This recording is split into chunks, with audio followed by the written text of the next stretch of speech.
You may or may not have heard about something in psychology called the flow state. This is a fancy term for being in the zone, or in other words, being completely engaged in whatever activity it is that you're doing. There's no doubt that you've experienced this yourself at many points in your lifetime. These are usually the times we remember most fondly when thinking back on an activity we did, including playing games. Being in the flow state requires a certain level of challenge to keep your brain engaged. If an activity is too easy, you'll quickly lose interest and become bored of it.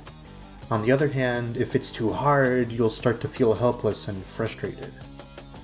This is exactly why difficulty matters in a game.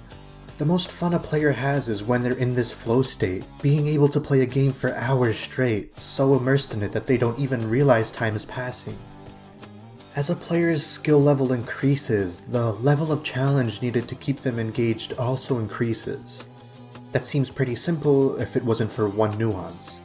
Each and every player has their own unique skill level and their own speed that they improve at. This fact complicates game design by quite a bit.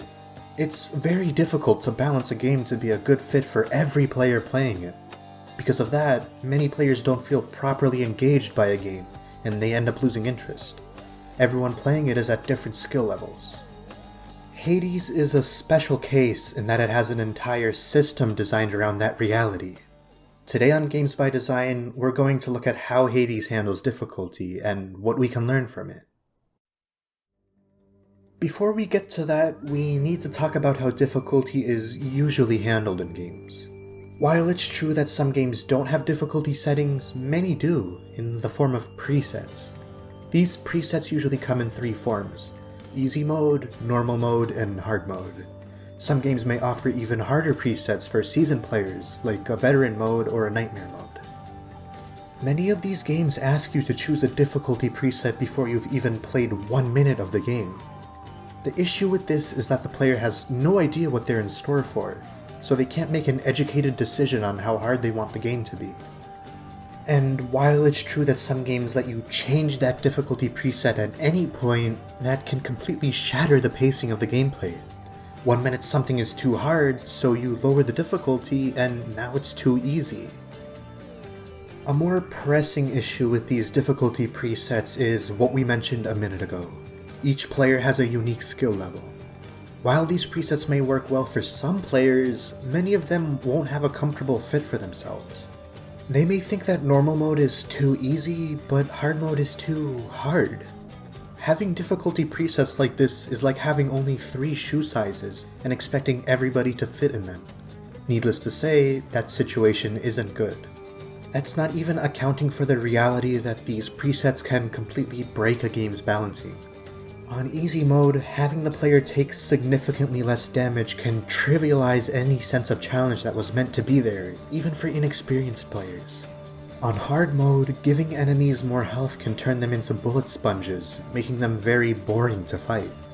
Slapping on some multipliers like this for difficulty presets isn't an entirely uncommon practice, and it rarely ends well, unfortunately. Many game designers seem to neglect the wide range of player skill levels when designing their games. This leads to a lot of players feeling like the game's difficulty isn't meant for them. They don't feel the level of challenge is appropriate, so they can't get into the flow state when they play the game. As a result, their minds are less invested in the game, and they're having less fun than they otherwise could.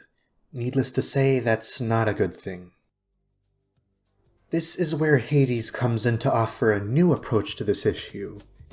Enter the Pact of Punishment, a system designed solely for balancing difficulty in this game to meet every player's skill level. The Pact of Punishment has 15 conditions on it. A condition is a unique modifier that changes one aspect of the game to be harder. For example, the Lasting Consequences condition makes it so that healing items restore 25% less health to the player than they normally would. Another condition is Forced Overtime, which makes enemies move and attack 20% faster. Notice how these only change one thing about the game. Some of these conditions can even be more creative, like the Extreme Measures condition, which gives bosses new movesets and new arenas to fight in. Again, this condition only affects boss fights and nothing else in your playthrough. Here's the important part.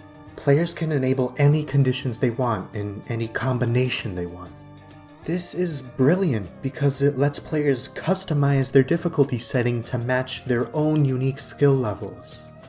What one player considers easy may be a challenge for another, and the Pact of Punishment uses that reality as a foundation for its design. A player may find bosses hard enough on their own, but they may also find regular enemy encounters to be too easy.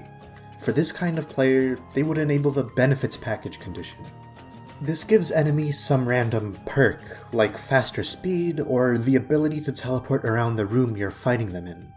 Again, notice how this only affects one facet of the gameplay. Another player may feel that combat is fine as is, but they want it to be faster paced. For this kind of player, the tight deadline condition adds a time limit to each level, pushing them to play faster. This would be stressful for most regular players, but the beauty here is that it's optional.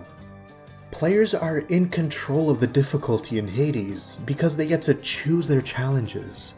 The Pact of Punishment is ingenious because it helps each and every player achieve that flow state we talked about earlier.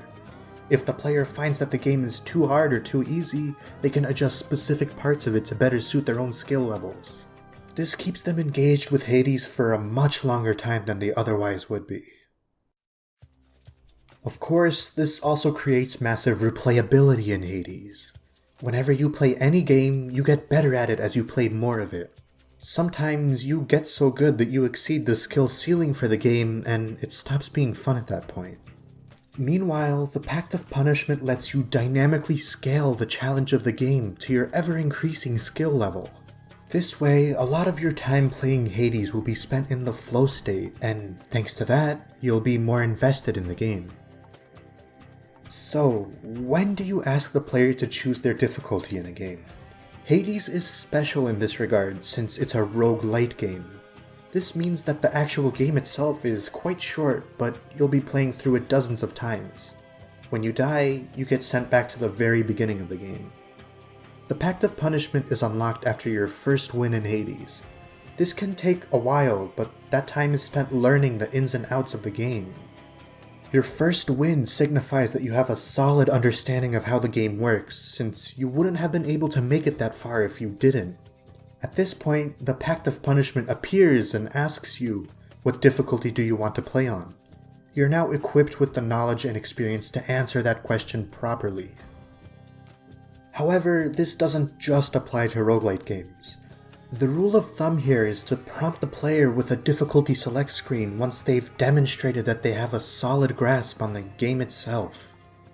That exact moment may be difficult to pinpoint, but it's a much better approach than doing it before the playthrough even starts. There's one final question we have to answer here. How does Hades incentivize its players to engage with the Pact of Punishment? It's true that there's always going to be players who choose harder challenges just for the fun of it.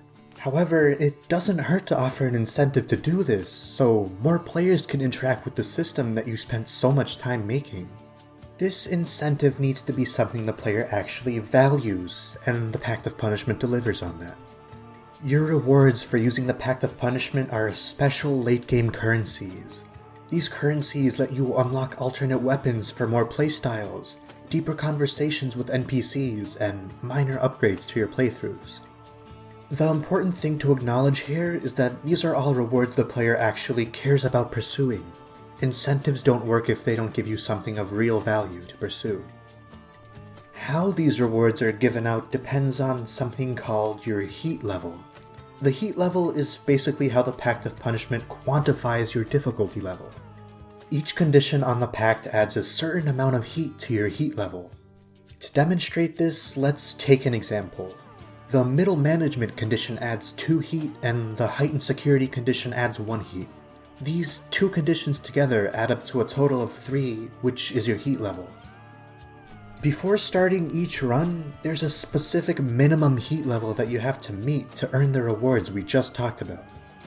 Each time you win a run in Hades with the minimum heat level met, that minimum rises by 1.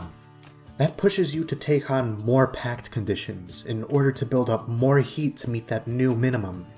This idea operates under the assumption that your skill level is rising as you win more runs, which is true.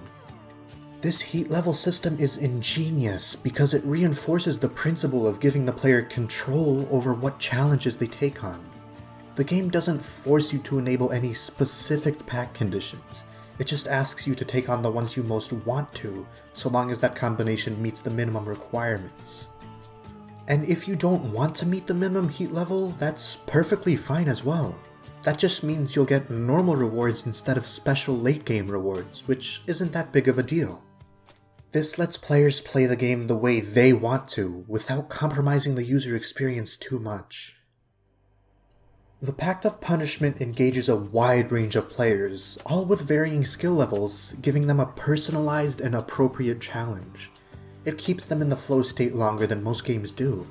And needless to say, that's one of the many reasons that Hades is the third highest rated game on Steam as of this video. So, what can game designers take away from the Pact of Punishment?